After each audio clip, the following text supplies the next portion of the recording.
Hello everyone! So, ang ginawa ko ngayon guys ay nag-slice na naman ako ng papaya kasi nahinog na po siya at kinakailangan ng kakainin guys kasi baka malanta na naman.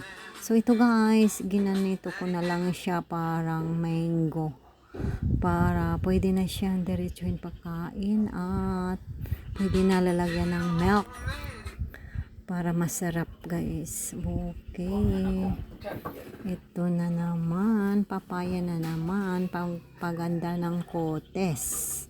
So guys, marami naman tayong benefits na makukuha sa papaya.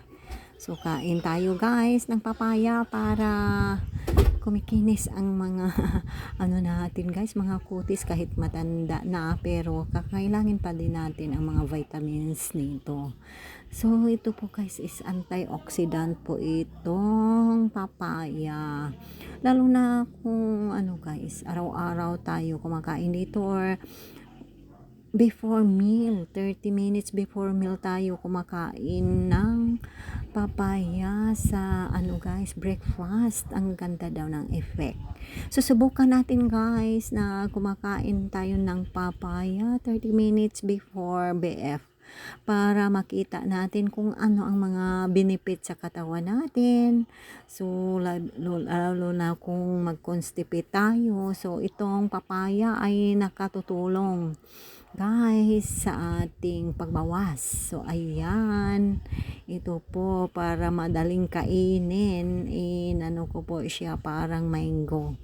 So ito na po guys, ang papaya na ito ay ano, ang laki-laki, pero ano po ito, hindi po ano binibili namin. Ibinigay lang po ito sa kaibigan ko guys kasi ang dami po sa kanila.